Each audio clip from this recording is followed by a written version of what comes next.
kompetensi, tingkatkan prestasi, lahirkan profil pelajar Pancasila.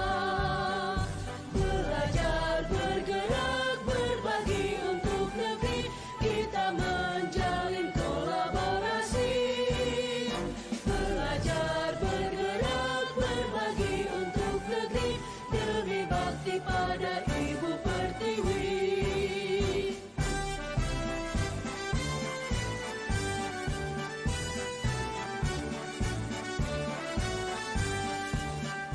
Bulatkan tekad, kuatkan hati, negeri ini memanggilmu kawan. Belajar, bergerak, berbagi untuk negeri, guru penggerak, majukan pendidikan. Guru penggerak menghamba pada murid, kreatif rancang pembelajaran.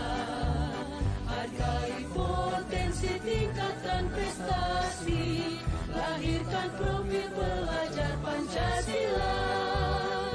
Belajar, bergerak, berbagi untuk negeri, kita menjalin kolaborasi. Belajar, bergerak, berbagi untuk negeri, demi bakti pada Ibu Pertiwi. Belajar, bergerak, berbagi untuk negeri, kita menjalin kolaborasi. Belajar, bergerak, berbagi untuk negeri. Bismillahirrahmanirrahim. Assalamualaikum warahmatullahi wabarakatuh. Alhamdulillahirabbil alamin wa bihi nasta'inu ala umuri dunya wa din. Wassalatu wassalamu ala asyrofil anbiya'i wal mursalin wa ala alihi wa sahbihi ajma'in. Amma ba'd. Yang saya hormati Bapak Kepala SD Negeri Kertasari II, yang saya hormati narasumber sosialisasi materi modul 1-4 tentang budaya positif, serta rekan-rekan guru SD Negeri Kertasari II. Alhamdulillah, pada kesempatan hari ini kita dapat berkumpul untuk sosialisasi materi modul 1-4 yaitu budaya positif yang nanti akan dibawakan oleh Bu Asih. Sebagai penata acara, saya bacakan susunan acaranya. Pertama, pembukaan. Kedua, penyampaian materi modul 1-4 tentang budaya positif. Dan ketiga, tanggapan. Terakhir, penutup yang disertai dengan doa. Baiklah, untuk mempelancar waktu, kita buka acara ini dengan bacaan basmalah. Bismillahirrahmanirrahim. Acara selanjutnya yaitu sosialisasi materi modul 1-4 tentang budaya positif yang akan disampaikan oleh Bu Jarwiyarsi. Kepadanya kami persilakan.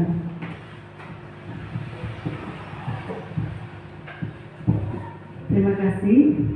Assalamualaikum warahmatullahi wabarakatuh.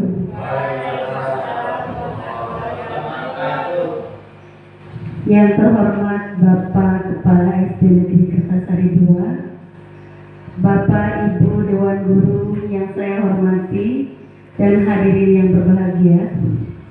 Puja dan puji syukur marilah kita panjatkan kehadirat Allah Subhanahu wa Ta'ala yang telah melimpahkan rahmat, hidayah dan inayahnya, sehingga pada saat ini kita bisa berkumpul, bermuajahah, dan menghadiri undangan saya dalam rangka sosialisasi modul 1.4 program Guru Penggerak Angkatan ke-7 Balai Besar Guru Penggerak Jawa Tengah.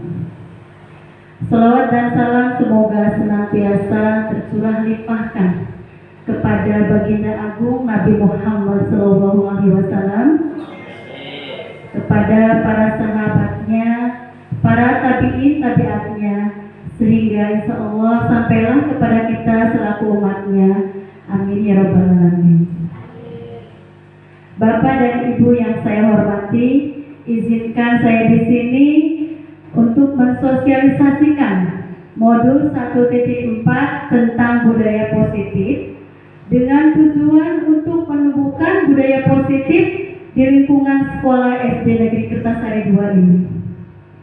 Sebagaimana kita semua menghendaki terwujudnya karakter siswa yang sesuai dengan profil pelajar Pancasila, yaitu siswa yang beriman dan bertakwa kepada Allah Subhanahu wa Ta'ala dan berakhlak mulia, siswa yang bernalar kritis, mandiri, kreatif, siswa yang suka bergotong royong dan berkebinekaan lokal. Nah, untuk mewujudkan budaya positif tersebut, perlu kesungguhan dari kita semua sebagai pendidik di SD Negeri Kertasari 2 ini. Tak lupa saya mengucapkan terima kasih kepada Bapak dan Ibu semuanya yang telah meluangkan waktunya untuk menghadiri dan mendukung kegiatan ini. Tanpa dukungan dan kehadiran Bapak dan Ibu semuanya, acara ini mungkin tidak akan terselenggara dengan baik. Baiklah Bapak dan Ibu, kenapa sosialisasi budaya positif ini perlu dilakukan? Nah, bahwa dalam menumbuhkan budaya positif di lingkungan sekolah, perlu adanya pemahaman bersama tentang budaya positif yang perlu dikembangkan di sekolah kita. Karena pengembangan budaya positif memerlukan adanya komitmen bersama. Hal yang perlu dilakukan adalah perubahan paradigma menuju kualitas pendidikan yang lebih baik. Perubahan tersebut mencakup hal yang bersifat mendasar, yang dimulai dari motivasi, apresiasi, dan restitusi. Baiklah Bapak dan Ibu, mari kita eksplorasi konsep tentang budaya positif. Apa sih budaya positif itu? Budaya positif yaitu budaya positif di sekolah, yaitu nilai-nilai dan kebiasaan-kebiasaan di sekolah yang berpihak pada peserta didik agar mereka dapat berkembang menjadi pribadi yang kritis, penuh hormat, dan bertanggung jawab. Nah, jadi budaya positif itu adalah dimulai dari pembiasaan-pembiasaan yang dilakukan oleh kita semua warga sekolah, dimulai dari kepala sekolah, guru, dan semua karyawan beserta murid di sekolah kita ini. Nah, budaya positif itu bisa dimulai dengan mempertahankan atau melestarikan hal-hal positif yang sudah biasa dilakukan di sekolah kita ini. Misalnya budaya 5S. Ada yang tahu budaya 5S? Nah, budaya 5S itu terdiri dari senyum, sapa, salam, sopan, dan santun. Nah, budaya 5S ini dapat membentuk karakter yang ramah dan selalu menghargai atau menghormati orang lain. Kemudian kita juga sudah memiliki budaya selama ini, budaya Jumat bersih, Jumat sehat, bahkan budaya tahlilan setiap Jumat Kliwon. Nah, budaya ini akan membentuk karakter anak menjadi pribadi yang bersih, sehat, dan religius. Budaya gotong royong yang diterapkan di sekolah kita, insya Allah akan dapat membentuk karakter untuk anak untuk selalu berkolaborasi atau selalu bekerja sama dalam kegiatan sehari-hari. Nah, kemudian yang tak kalah pentingnya ini yang sudah biasa kita terapkan adalah budaya lisabu. Apa itu budaya lisabu? Lihat sampah, ambil dan buang. Nah, ini mengajarkan kepada peserta didik untuk selalu mencintai kebersihan. Nah, keempat budaya tersebut harus tetap kita laksanakan secara rutin. Siap Bapak Ibu? Siap. Terima kasih. Selanjutnya, bahwa proses pengembangan budaya positif ini dilakukan melalui strategi pembiasaan dengan berlandaskan pada filosofi pendidikan yang dikembangkan oleh Ki Hajar Dewantara yang telah dipelajari dalam program pendidikan guru penggerak ini dalam modul 1.1, meliputi ada Merdeka Belajar, Kodrat Alam dan Kodrat Zaman, murid bukan tabula rasa, berpihak pada murid, konsep menuntun, ada konsep petani, konsep budi pekerti, dan trilogi pendidikan. Nah, kita sudah familiar ya dengan trilogi pendidikan ini ya. Apa trilogi pendidikan kita? Ing ngarso sungkodo, ing madyo mangunkaso, tuturi ada yani. Nah, sebagai guru harus menjadi teladan, harus bisa mendorong, harus bisa memotivasi peserta didiknya untuk selalu berperilaku sesuai karakter profil pelajar Pancasila. Nah, pembiasaan ini perlu dilakukan secara rutin dengan disiplin dan disertai dengan bimbingan, arahan, dan kontrol yang baik dari pendidik. Dengan kedisiplinan dalam pembiasaan budaya positif, diharapkan bisa membentuk peserta didik menjadi berkarakter sesuai profil Pancasila. Mudah-mudahan anak-anak kita setelah kita bimbing, kita arahkan, dan kita tuntun bisa sesuai dengan harapan kita semuanya. Amin ya robbal alamin. Baiklah Bapak Ibu, untuk membangun budaya yang positif di sekolah perlu menyediakan lingkungan yang sehat, yang aman dan nyaman, agar murid-murid mampu berpikir kritis, mandiri dan bertanggung jawab. Di samping itu, lingkungan tersebut juga harus mampu menciptakan suasana pembelajaran yang kondusif. Dalam mengembangkan budaya positif, harus diawali dengan disiplin diri atau self-discipline dari semua warga sekolah. Penerapan disiplin diri ini perlu adanya saling kontrol yang dilakukan oleh murid kepada murid yang lain, atau guru kepada murid, atau bahkan kepala sekolah kepada semua warga sekolah. Kita harus saling mengontrol dalam pelaksanaannya. Nah, perubahan paradigma yang terjadi ini tentang kontrol diri, ya, bahwa misalnya Anda adalah A dan B adalah teman Anda. Sobeklah sebuah kertas kecil, tuliskan hal yang paling berharga dalam hidup Anda. Misalnya tentang apa saja ya yang berharga dalam hidup Anda dan harus dipertahankan. Genggamlah tulisan tersebut dalam sebuah kepalan. Kemudian B dengan sekuat tenaga ingin merubah atau ingin membuka kepalan tangan Anda itu. Nah, sehingga apa yang terjadi apabila si B membujuk, merayu, atau bahkan menyuap dengan segenap daya dan upayanya agar Anda mau membuka kepalan tangan Anda. Kira-kira apabila yang dalam kepalan tangan Anda itu sesuatu yang sangat berharga, kira-kira kita mau membuka apa tidak? Tidak. Ya. Tidak ya. Kita harus tetap pertahankan sesuatu yang berharga tersebut dalam hidup kita. Nah, baiklah Bapak dan Ibu, sesungguhnya siapakah yang memiliki kontrol di sini? Diri kita sendiri. Nah, di sini terjadi perubahan paradigma bahwa penerapan disiplin ini tidak menggunakan teori stimulus respon lagi. Sekarang lebih ke teori kontrol atau teori pilihan, ya. Nah, di sini perbedaan teori stimulus respon dan teori kontrol, yaitu dalam teori stimulus respon kita mencoba mengubah orang lain untuk berpandangan sama dengan kita. Misalnya, kita memberikan peraturan, orang lain harus mengikuti peraturan kita. Namun tidak pada teori kontrol atau teori pilihan. Kita berusaha memahami pandangan ya.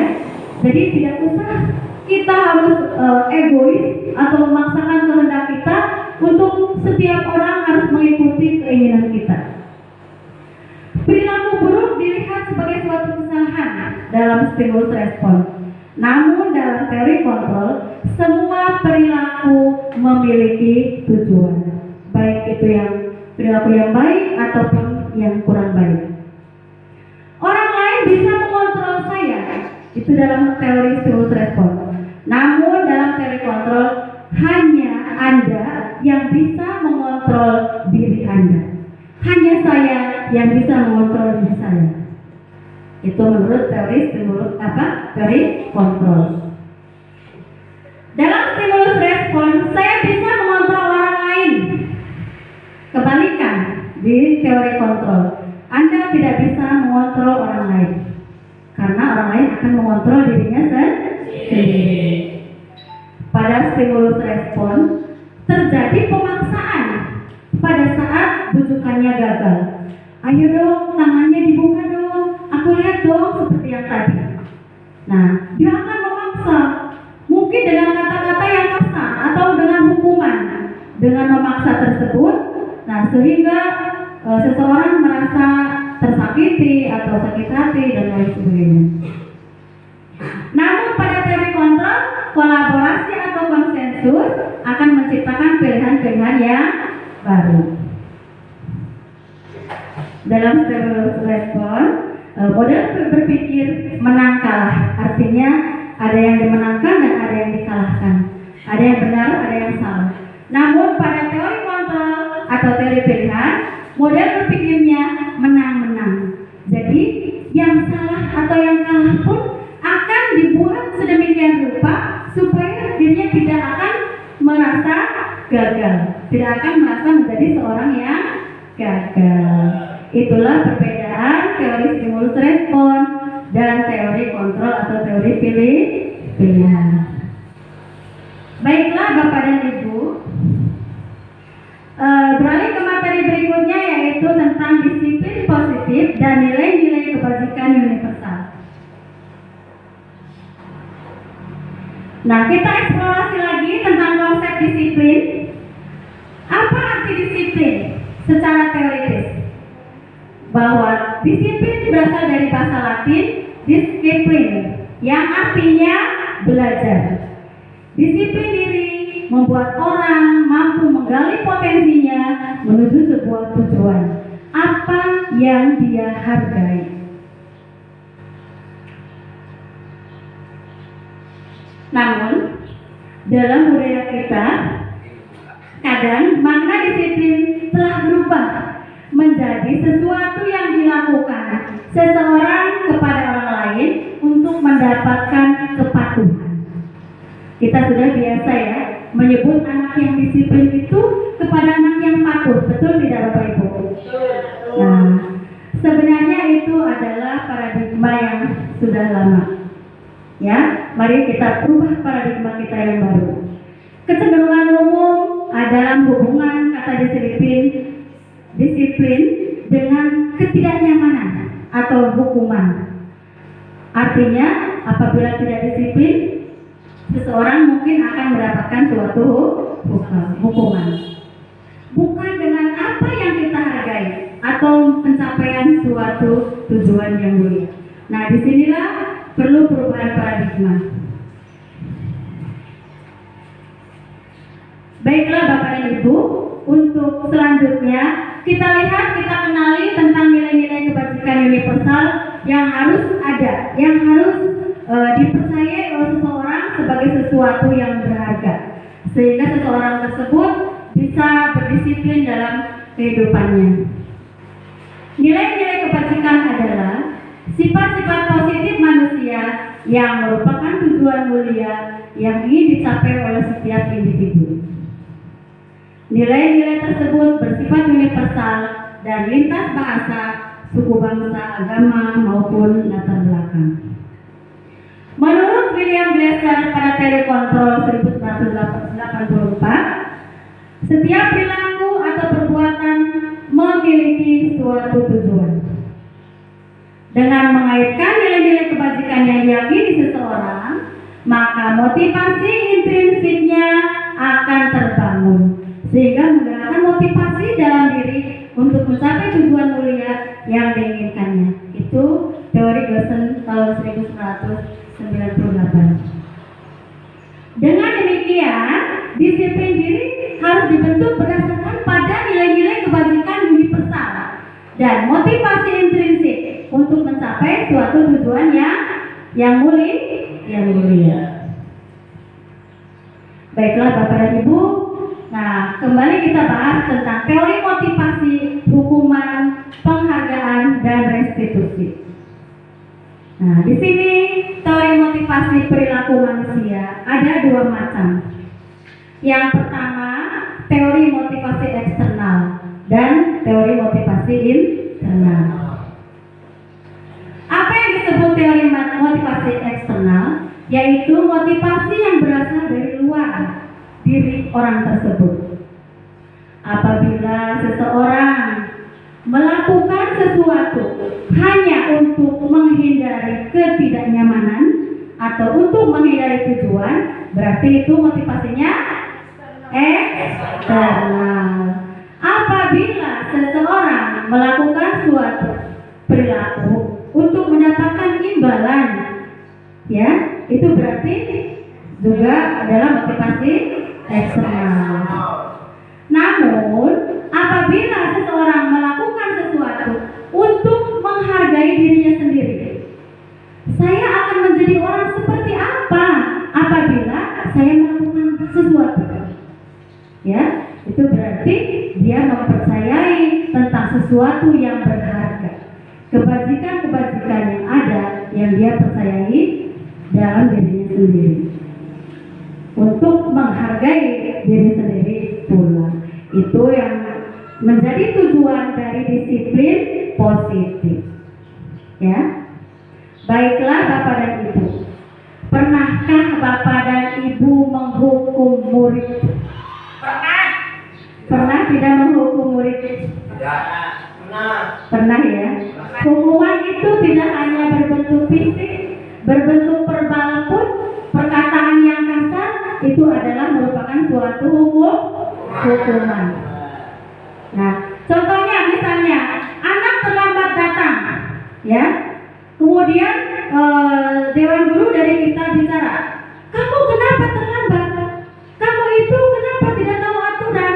Ya, nah itu berarti sudah menghukum secara verbal. Namun apabila guru kita begitu menanya anak langsung mencewer telinganya, ya, atau suruh cekek atau apa ya, jinjit di depan bendera selama 1 jam pelajaran, itu namanya hukuman fisik. Nah, namun sebaliknya, pernahkah kita memberikan penghargaan kepada seseorang yang disiplin?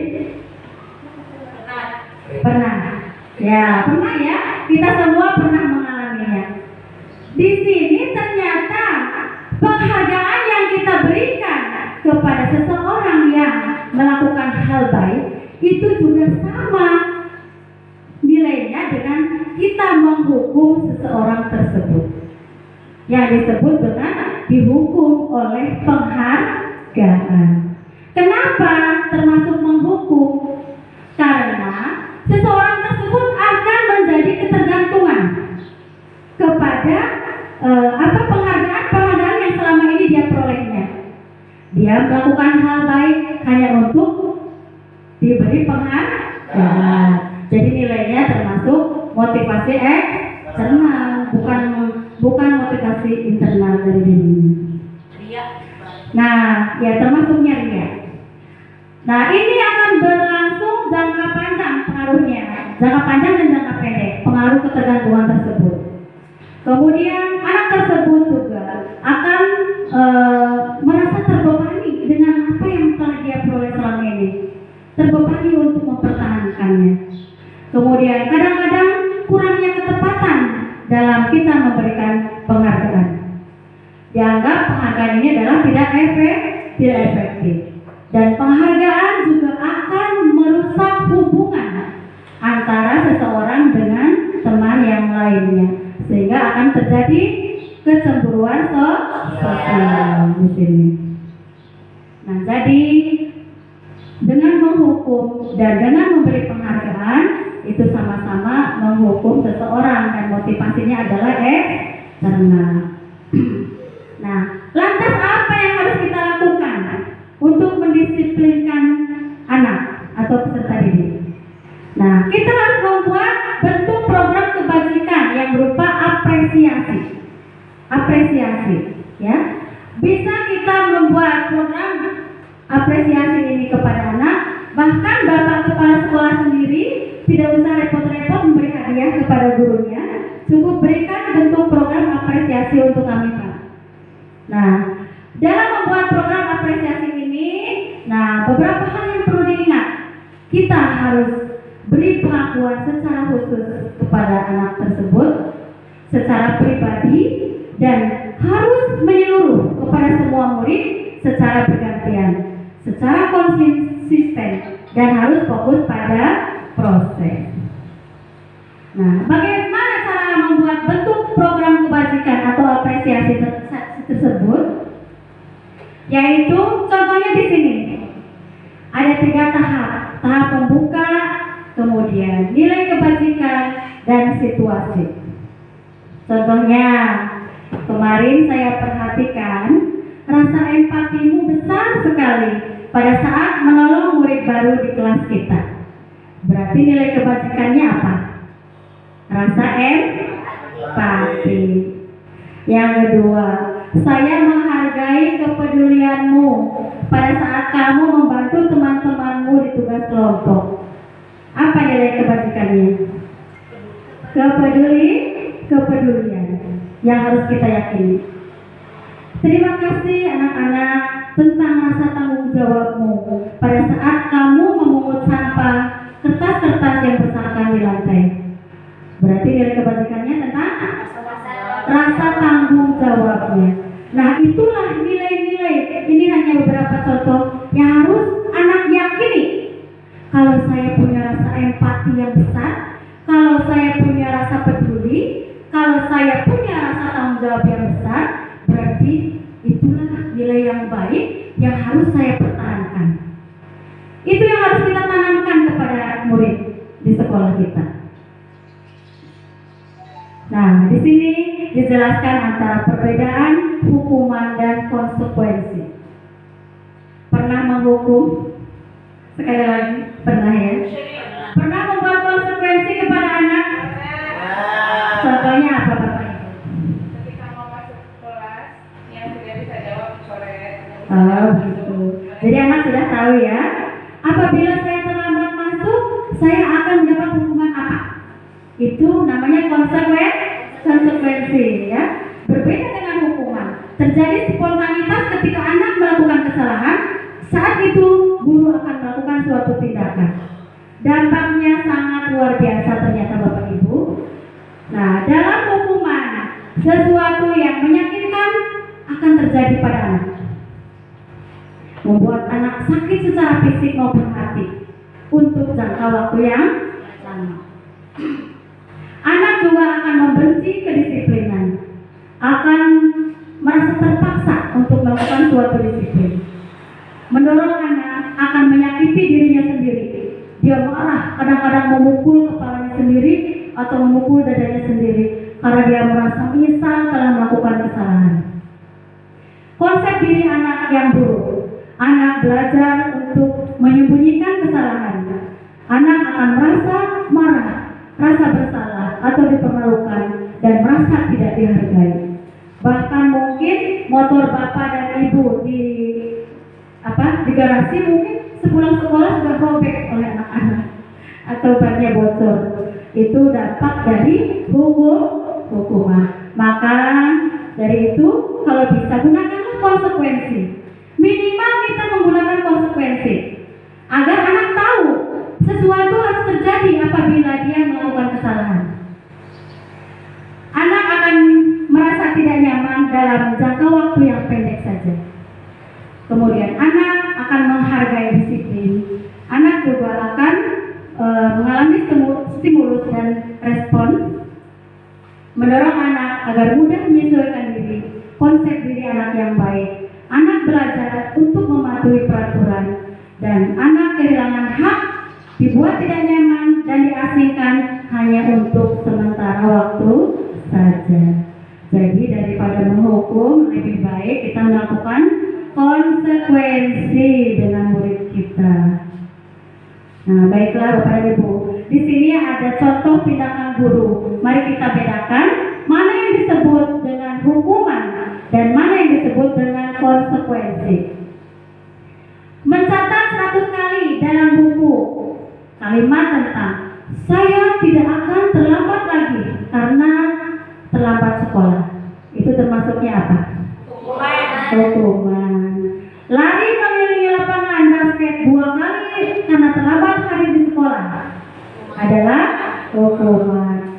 Murid diminta untuk push up 15 kali karena tidak menggunakan masker ke sekolah. Itu juga hukuman. Namun menggantikan kertas tugas teman yang telah dicoret-coret, nah menggantikan ya, bukan adanya tindakan fisik, itu adalah konsekuensi.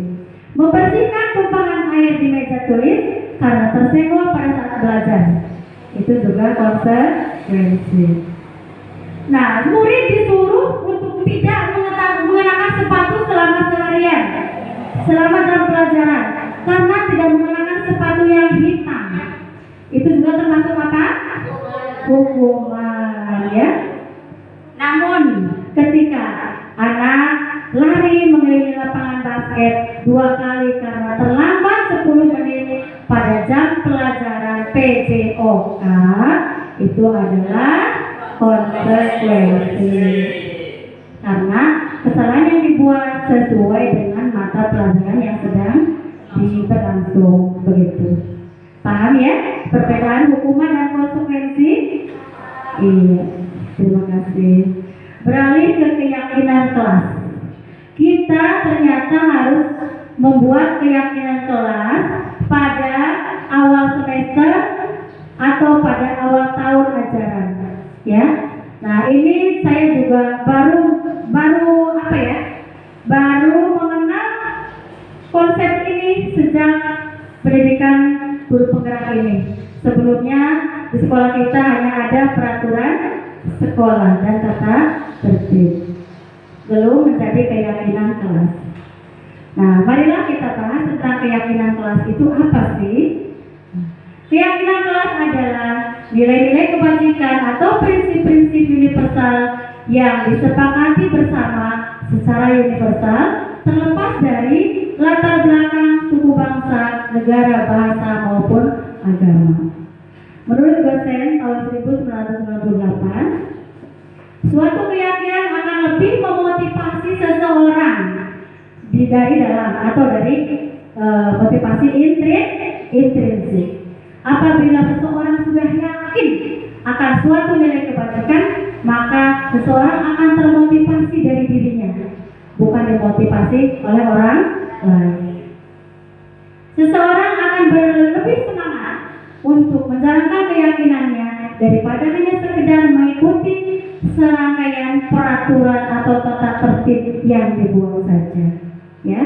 Jadi tugas kita adalah menerapkan kebajikan-kebajikan pada diri anak sehingga anak meyakini dan timbul motivasi dari dirinya untuk melakukan disiplin dalam perilakunya.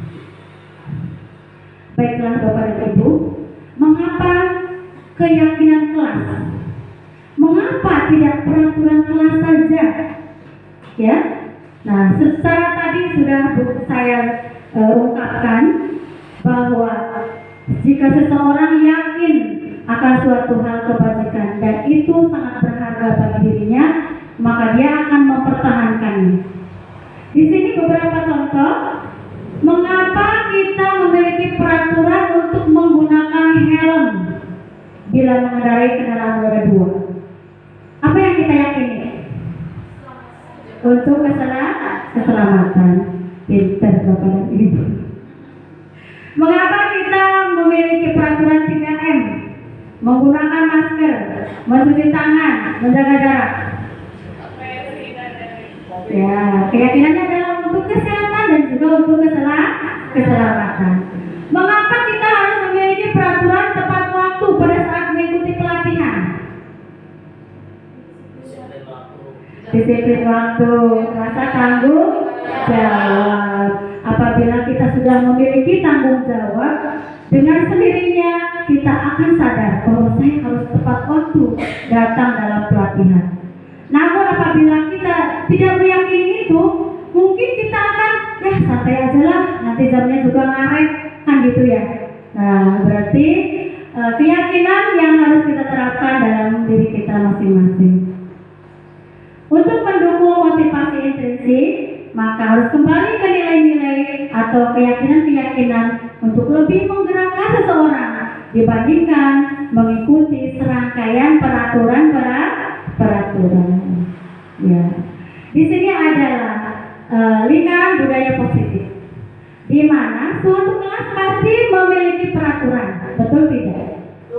Betul. Dari serangkaian peraturan itu, kita ambil beberapa poin intisari dari peraturan, kita jadikan sebagai keyakinan kelas. Nah, setelah kelas kita meyakini itu, maka insya Allah lingkungannya akan positif. Jika lingkungan kelas sudah positif, maka akan tercipta budaya positif di sekolah kita. Mudah-mudahan kita semua bisa melaksanakannya. Ya. Amin. Ya, bagaimana cara pembentukan keyakinan kelas? Keyakinan kelas harus bersifat abstrak yang diyakini oleh seseorang. Keyakinan kelas berupa pernyataan-pernyataan yang universal. Keyakinan kelas senantiasa dibuat dalam bentuk yang positif. Keyakinan kelas hendaknya tidak terlalu banyak sehingga mudah diingat dan mudah dipahami. Semua warga kelas sebaiknya ikut berkontribusi dalam membuat kegiatan keyakinan kelas lewat curah pendapat. Nah, kemudian kita semua harus bersedia meninjau kembali keyakinan kelas dari waktu ke waktu. Apabila keyakinannya sudah mulai memudar, mari kita tinjau kembali. Kita tajamkan kembali, kita perdalam lagi sehingga seseorang lebih meyakini nilai-nilai yang berharga tersebut. Nah, ini adalah contoh di kelas 1 tentang membuat keyakinan kelas.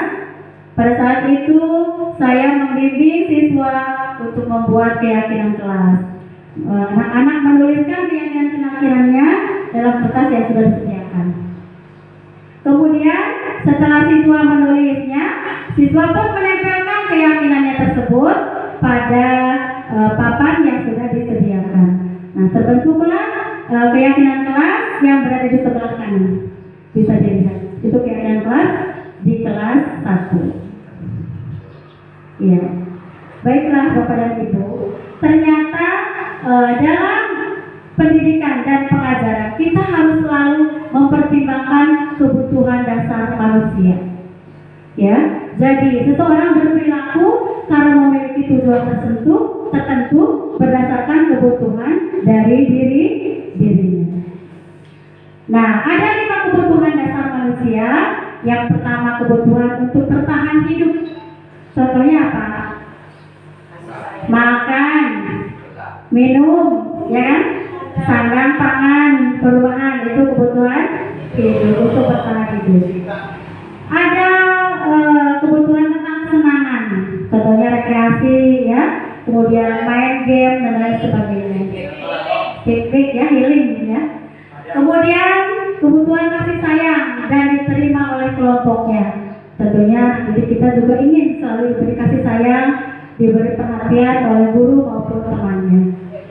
Kemudian kebutuhan akan penguasaan. Contohnya, apabila seseorang ingin menjadi ketua kelompok, ya, dia kadang-kadang merasa dirinya paling kuat, ya, di antara temannya. Itu berarti dia memiliki kebutuhan tentang penguasaan. Yang terakhir, kebutuhan kebebasan. Kadang-kadang anak-anak sedang belajar, dia tidak mau belajar di kelas. Dia inginnya di lingkungan di halaman sekolah atau sambil melakukan bermain game dan lain sebagainya. Itu kebutuhan ingin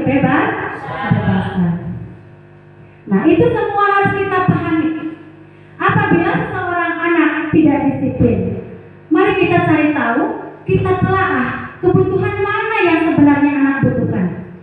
Kebutuhan kasih sayangkah, kebutuhan penguasaankah, kebutuhan untuk bertahan hidupkah, kesenangan atau kebebasankah. Sehingga kita akan bisa mencari solusi atas permasalahan yang terjadi. Begitu Bapak Ibu, bisa dipahami? Ya, di sini ada 5 posisi kontrol guru dalam menangani anak. Dalam kolom yang merah ini, ya, ada 5 posisi kontrol.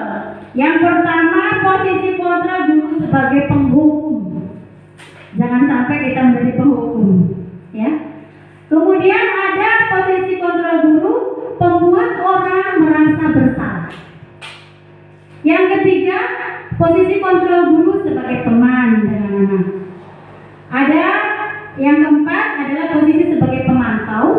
Yang terakhir yang paling ideal adalah posisi sebagai manajer buat anak.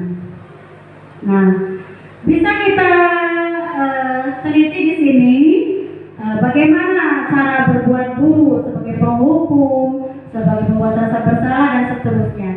Guru akan berkata apa dalam posisinya masing-masing. Kemudian hasilnya anak akan bagaimana, kaitannya dengan dunia yang berkualitasnya bagaimana, dan murid akan berkata apa apabila mendapatkan hukuman atau dari posisi guru yang membuat orang merasa bersalah.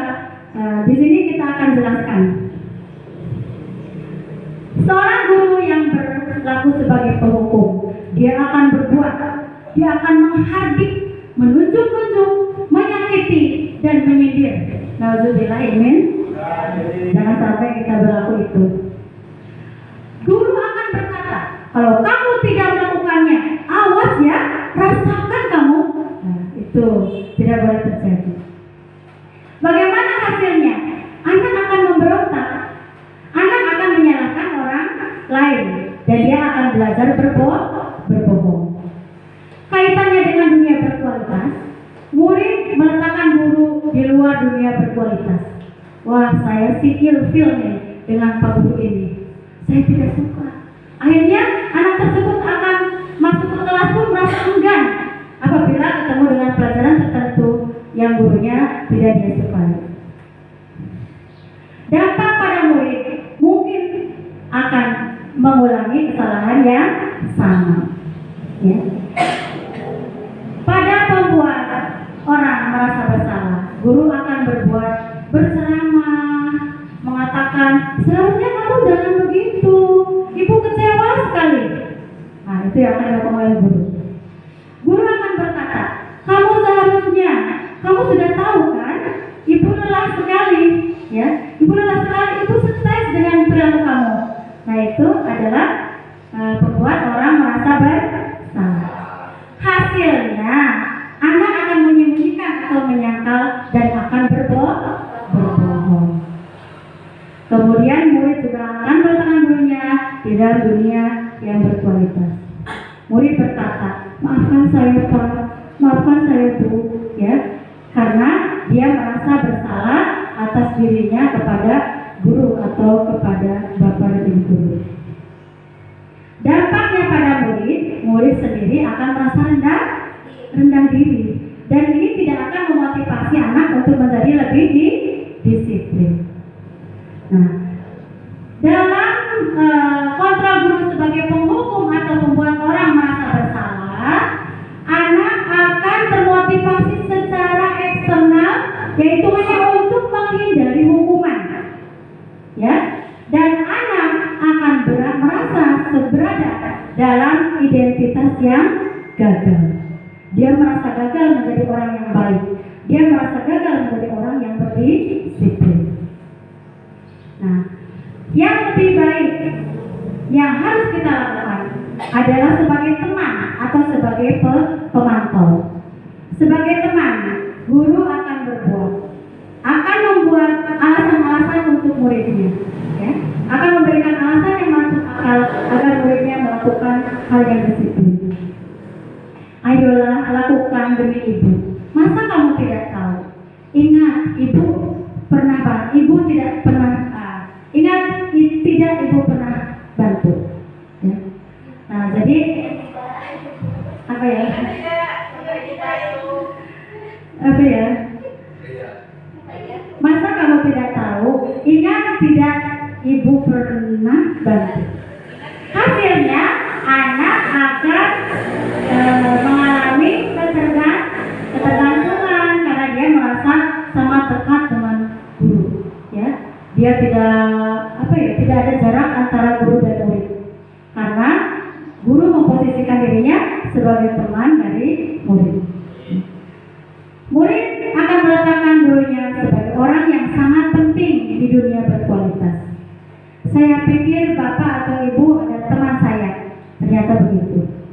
Nah, dampaknya pada murid akan lemah, tidak mandiri, ya, dan selalu bergantung kepada guru. Nah, berarti konsep ini, teori posisi sebagai teman ini kira-kira sudah baik apa tidak? Sudah baik, tapi harus diperbaiki lagi. Nah, lebih baik dari sebagai teman yaitu sebagai pemantau, ya, yang mana guru hanya memantau kegiatan peserta didik, misalnya dengan men-checklist atau membuat daftar memberi tanda bintang dan lain sebagainya atas kedisiplinan anak sehari-hari. Nah, guru akan berkata apa peraturannya sehingga anak berusaha ingin mematuhi peraturan. Hasilnya menyesuaikan diri bila diawasi saja.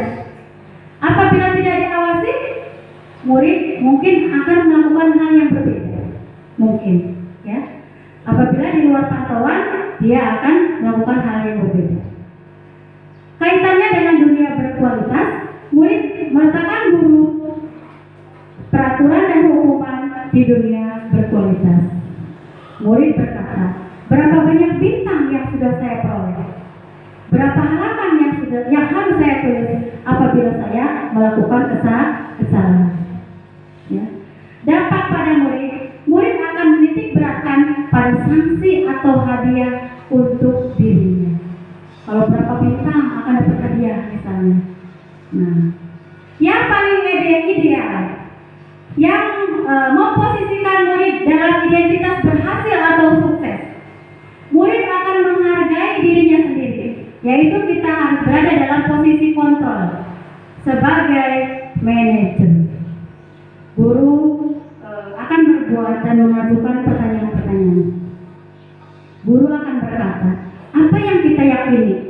Apa yang bisa kau kerjakan untuk memperbaiki masalah ini? Menguatkan pribadi anak.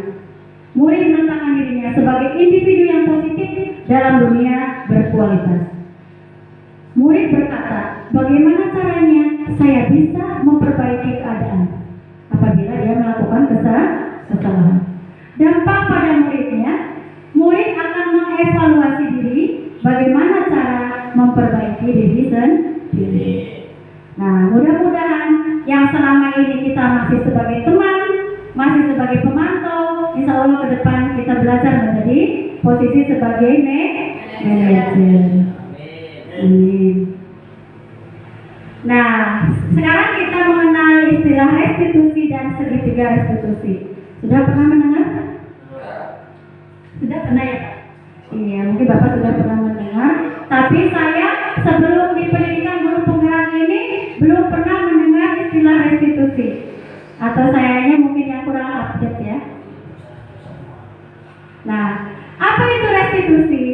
Restitusi adalah proses menciptakan kondisi bagi murid untuk memperbaiki kesalahan mereka, sehingga mereka bisa kembali pada kelompok mereka dalam karakter yang lebih kuat. Restitusi juga merupakan proses kolaboratif yang mengajarkan murid untuk mencari solusi untuk masalah mereka dan membantu murid berpikir tentang orang seperti apa yang mereka ingin menjadi atau hal atau tujuan mulia seperti apa yang menjadi tujuan dari hidupnya dan bagaimana mereka harus memperlakukan orang lain. Itu adalah restitusi. 9 ciri restitusi. Berarti restitusi ini bukan untuk menebus kesalahan, namun untuk belajar dari kesalahan yang sudah dilakukan. Restitusi juga akan memperbaiki hubungan. Restitusi merupakan tawaran dan bukan paksaan. Restitusi menuntun untuk melihat ke dalam diri. Restitusi mencari kebutuhan dasar yang mendasari tindakan yang dilakukan. Restitusi diri adalah cara yang paling baik untuk memperbaiki diri. Restitusi fokus pada karakter dan bukan tindakan. Restitusi fokus pada solusi, juga mengembalikan muridnya pada kelompoknya dengan karakter yang lebih kuat. Itu ciri-ciri dari restitusi. Nah, berikut tahapan dalam segitiga restitusi ini, bagaimana cara kita menangani kenakalan anak dengan segitiga restitusi. Ya, ada 3 sisi tentunya dalam segitiga. Yang pertama, tahap menstabilkan identitas anak. Yang kedua, tahap memvalidasi kebutuhan anak. Yang ketiga, tahap menanyakan keyakinan anak. Itu semua harus kita lakukan dalam menangani permasalahan kedisiplinan di sekolah. Nah, secara lebih lengkapnya saya jelaskan. Pada tahap menstabilkan identitas, ini akan berpengaruh pada membuat anak merasa gagal karena berbuat salah menjadi positif terhadap dirinya. Maksudnya, untuk membuat anak yang merasa gagal menjadi lebih positif terhadap dirinya. Ya. Caranya bagaimana? Guru harus berkata apa supaya anak tidak merasa gagal, tidak merasa bersalah akan hal yang sudah dilakukannya. Guru bisa berbuat salah itu hal yang manusiawi. Tidak ada manusia yang sempurna. Nah, Bapak Ibu juga pernah berbuat salah. Kita pasti bisa menyelesaikan permasalahan ini. Bapak atau Ibu tidak tertarik untuk mencari tahu siapa yang benar dan siapa yang salah. Bapak atau Ibu lebih tertarik untuk menyelesaikan permasalahan ini. Kalau kamu menyalahkan dirimu sendiri terus-menerus, apakah kamu bisa bersikap baik pada dirimu sendiri? Nah, itu pada tahap menstabilkan identitas. Kira-kira kalau kita berbuat salah, kemudian seseorang melakukan restitusi pada kita, apa kita bisa sedikit tenang? Tenang. Bisa sedikit tenang. Bisakah kita merasa positif kepada diri kita sendiri? Bisa. Bisa. Ya. Kita lanjutkan. Kita harus melaksanakan tahap yang kedua, yaitu validasi kebutuhan. Mengecek kebutuhan anak. Sesungguhnya kebutuhan anak itu apa sih? Ya. Pada tahap ini membantu murid mengenali basic need atau kebutuhan dasar yang ingin dipenuhinya ketika melakukan kesalahan tersebut. Seperti yang tadi sudah disebutkan, 5 kebutuhan dasar manusia itu apa ya? Untuk bertahan hidup, ya, kebebasan, ya, kebutuhan untuk apa? Kesenangan, ya, kebutuhan untuk kebebasan, rasa kasih sayang dan dicintai. Pada tahap ini, guru akan berkata, kamu bisa saja kan melakukan hal yang lebih buruk, tapi kamu tidak akan melakukannya kan? Tidak. Kamu pasti punya alasan mengapa kamu melakukan. Ya. Apa yang penting bagi kamu? Kamu boleh tetap berusaha menjaga sikap itu, tapi tambahkan sikap yang lain yang baru, yang lebih baik. Maukah kamu belajar cara lain untuk mendapatkan apa yang kamu butuhkan tanpa harus memukul teman misalnya? Apakah kamu bisa melakukan dengan lebih baik besok lagi? Itu adalah tahap validasi kebutuhan. Yang terakhir, tahap menanyakan keyakinan. Seorang guru yang melakukan restitusi akan menanyakan kembali, mengulas kembali keyakinan kelas yang sudah dibuat sebelumnya. Ya, pada tahap ini membuat anak melihat kesalahannya dan dihubungkan dengan norma sosial dan nilai-nilai yang mendasari manusia berinteraksi dengan orang lain. Biasanya guru berkata, apa nilai kita percaya di kelas kita atau di sekolah kita? Nilai-nilai yang telah kita sepakati. Kelas yang ideal itu yang seperti apa sih? Kamu ingin menjadi anak yang seperti apa? Apa yang kamu rasakan ketika kamu melakukan itu? Kamu menjadi orang yang seperti apa? Nah, itu pada tahap menanyakan keyakinan. Nah, di situ anak akan mengingat-ingat kembali keyakinan kelas yang sudah dibuatnya. Dan anak paham akan hal yang telah diperbuatnya, berarti tidak sesuai dengan keyakinan yang telah dibuat. Nah, ini dokumentasi penerapan segitiga restitusi yang pernah saya lakukan. Apa perlu videonya ditampilkan? Mungkin akan menyita waktu yang agak lama apabila saya tampilkan. Ini contohnya saja, saya melakukan penerapan segitiga restitusi di kelas saya. Nah, di sini adalah ringkasan tentang penerapan disiplin positif di sekolah kita, ya. Yang mana kita harus menggunakan teori kontrol atau teori pilihan yang dikemukakan oleh Dr. William Glasser, ya. Di mana Anda tidak bisa mengontrol orang lain, hanya Anda yang bisa mengontrol diri Anda. Semua tujuan atau perilaku memiliki tujuan. Model berpikirnya menang-menang, lebih mengutamakan kolaborasi dan konsensus untuk menciptakan pilihan-pilihan baru. Realitas atau kebutuhan bila kita berbeda, kita berusaha memahami pandangan orang lain tentang dunianya. Setiap orang memiliki gambaran yang berbeda-beda. Yang mana makna disiplin menurut William Glasser ini belajar mengontrol diri dengan menggali potensi kita agar tercapai tujuan yang mulia, yaitu sesuatu yang menjadi seseorang yang kita inginkan berdasarkan nilai-nilai yang kita hargai, ya. Kita utamakan motivasi intrinsik dari anak atau dari diri kita, bukan motivasi ekstrinsik semata. Nah, kemudian kita juga telah mempelajari tentang nilai-nilai kebajikan universal. Contoh keyakinan kelas yang telah dibuat, 5 posisi kontrol guru yang tadi telah kita bahas. Insya Allah mudah-mudahan kita bisa selalu menggunakan langkah-langkah restitusi dalam melaksanakan budaya disiplin di sekolah kita. Mudah-mudahan kita bisa memahami bagaimana langkah restitusi kita ke depannya agar kita bisa memberikan solusi pada setiap permasalahan yang ada di sekolah kita. Nah, baiklah Bapak dan Ibu, itulah serangkaian sosialisasi dari modul 1.4 ini. Mudah-mudahan bisa bermanfaat untuk kita semuanya.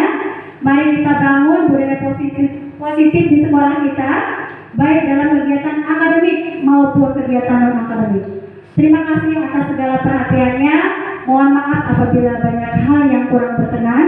Wabillahi taufiq wal hidayah. Wassalamualaikum warahmatullahi wabarakatuh. Baiklah, itulah tadi penyampaian dari modul 1.4 tentang budaya positif. Untuk kami sebagai moderator memberikan kesempatan untuk memberikan tanggapan. Tanggapan yang pertama yang disampaikan oleh kepala sekolah, padanya kami persilakan. Assalamualaikum warahmatullahi wabarakatuh. Waalaikumsalam warahmatullahi wabarakatuh. Bismillah, alhamdulillah, la haula wala quwwata illa billah. Langsung pada satu tanggapan. Kalimat yang pertama yang saya ingin ucapkan, apresiasi yang setinggi-tingginya atas kegiatan ini. Yang jelas budaya positif perlu kita kembangkan, perlu kita renungkan bersama untuk dilaksanakan terkait dengan sikap, ucap, dan langkah pikiran kita, sehingga berawal dari budaya positif tersebut ada beberapa hal yang kita simak tadi. Ada tentang teori kontrol, ada juga teori-teori lain, ada stimulan, hukuman, dan lain sebagainya. Sebetulnya bagi teman-teman rekan-rekan guru hanya berbeda dalam istilah saja. sebetulnya telah kita lakukan sejak dulu. Hanya dengan adanya kegiatan ini kita terbaharui pola pemahaman kita, sehingga update dalam sebuah istilah itu penting. Dulu juga yang namanya hukuman nggak boleh, termasuk kita memberikan hadiah penghargaan. Menurut beberapa ahli ada kekeliruan dalam mendidik peserta didik. Untuk itu melalui kegiatan sosialisasi ini, satu dari rekan guru kita yang tergabung dalam guru penggerak ini tengah melaksanakan tugas dan kewajibannya, dan sampailah di tahapan sosialisasi materi yang mudah-mudahan sangat bermanfaat dan dipastikan efeknya sangat positif untuk sekolah kita. Itu saja. Assalamualaikum warahmatullahi wabarakatuh. Waalaikumsalam warahmatullahi wabarakatuh. Untuk tanggapan berikutnya perwakilan dari grup kelas yang pertama dari Bu Ita Pratiwi, kepadanya kami persilakan. Kita, yuk. Tanggapan pertama mohon maaf dari Pak Ade, kepadanya kami persilakan dulu Pak Ade. Kita bersatu untuk pada sini gambarnya. Ya, terima kasih atas waktunya.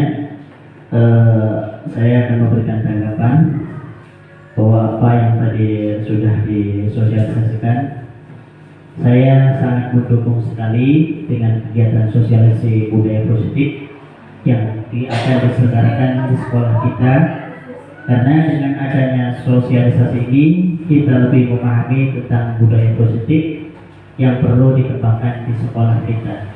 Di samping itu, kegiatan ini juga dapat memotivasi semua sekolah untuk menerapkan budaya positif secara rutin dan berkesinambungan. Artinya, budaya positif yang kita bangun juga kita bangun juga tidak boleh meninggalkan budaya positif sebelumnya. Dan itu apalagi banyak-banyak istilahnya kita sasarannya kepada anak. Di samping itu dari kata budaya positif kita lebih mendekatkan anak kepada akhlakul karimah, yang akan menimbulkan yaitu kedisiplinan dan kepositifan terhadap siswa. Karena inna itu diutamima makarimah akhlak. Sesungguhnya kita adalah diutus untuk menyempurnakan akhlak. Mungkin itu saja tanggapan dari saya. Terima kasih. Moga yang lainnya.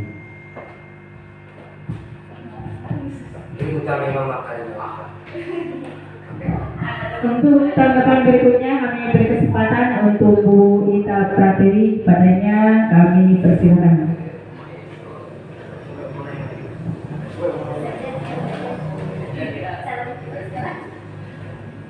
Bismillahirrahmanirrahim. Assalamualaikum warahmatullahi wabarakatuh. Waalaikumsalam warahmatullahi wabarakatuh. Terima kasih atas waktu yang diberikan kepada saya. Untuk tanggapan sosialisasi tentang budaya positif, terima kasih banyak sekali. Pertama yang saya sampaikan kepada Bu Asi, setelah saya mengikuti kegiatan sosialisasi ini, ternyata masih banyak sekali ilmu-ilmu yang belum saya pahami sampai saat ini saya menjadi guru. Dan saya berpikir, oh ternyata saya masih banyak kekurangan. Saya menerapkan yang saya sudah terapkan kepada anak-anak itu ternyata masih salah, karena saya memang belum pernah mengikuti guru penggerak ini. Ternyata banyak materi-materi yang dikhususkan untuk berpusat pada anak, dan itu belum saya terapkan. Karena selama ini mungkin saya itu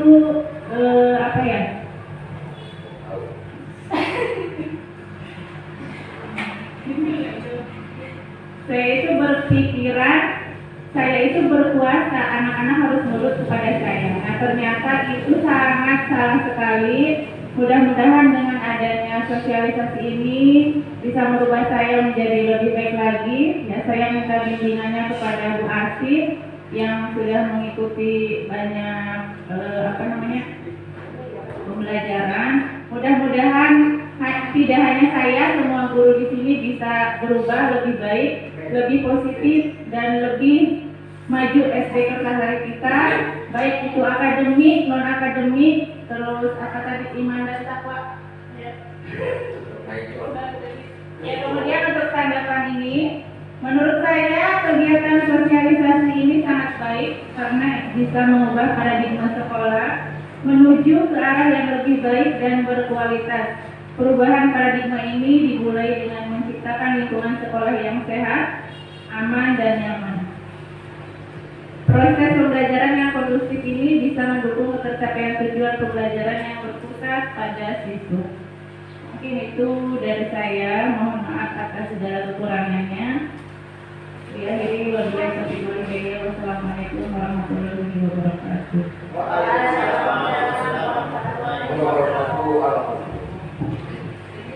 Baik, untuk tanggapan berikutnya dari siapa lagi?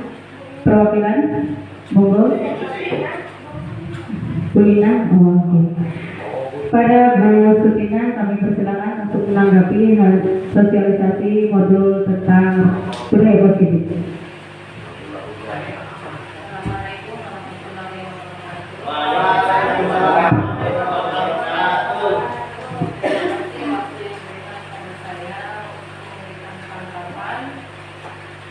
Pada Bu Asih yang telah mensosialisasikan budaya positif di sekolah kita, baik dalam kegiatan akademik maupun kegiatan akademik.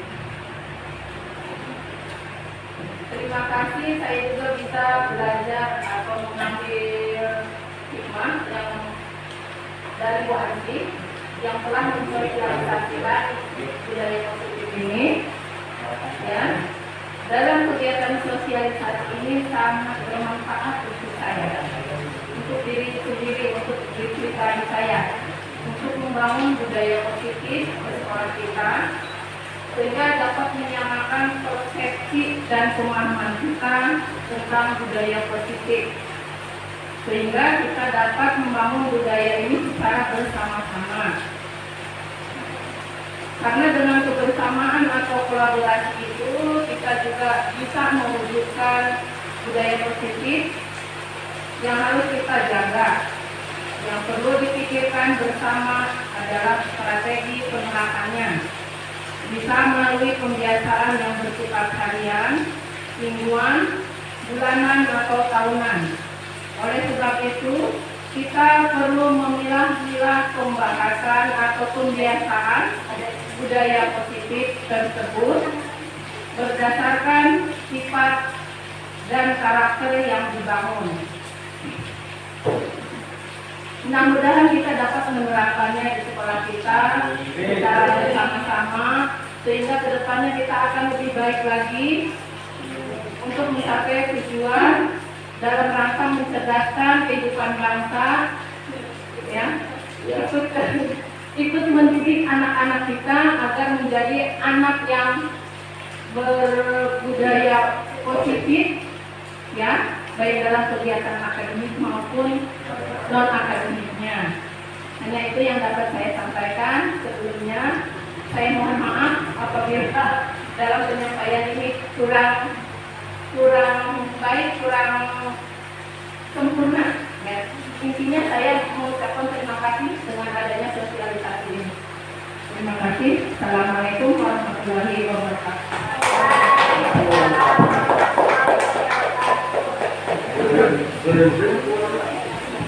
Terima kasih untuk rekan-rekan guru yang telah memberikan tanggapannya.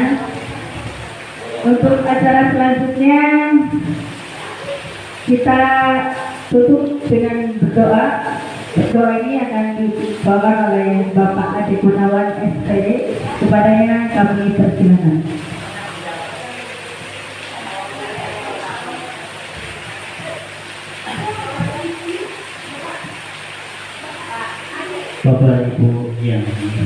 kami hormati, marilah di sesi akhir acara ini kita bersama-sama berdoa, mudah-mudahan apa yang telah disosialisasikan mendapatkan ridho dari Allah Subhanahu wa taala. Alladzina wa ala kulli shay'in al-Fatihah. Bismillahirrahmanirrahim. Alhamdulillahirabbil alamin arrahmanirrahim maliki yaumiddin. Ya ayyuhalladzina amanu ittaqullaha mustaqim.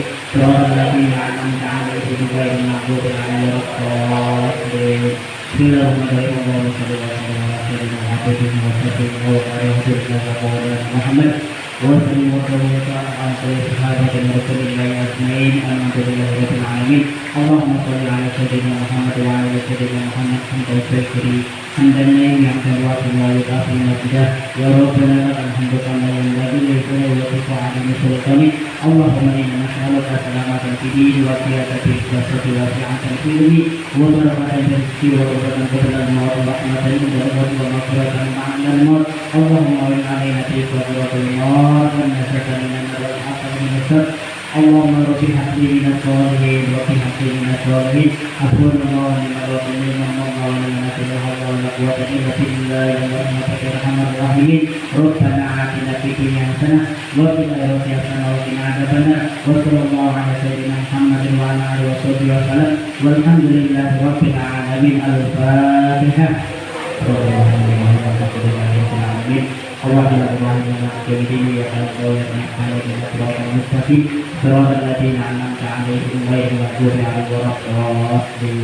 Terima kasih.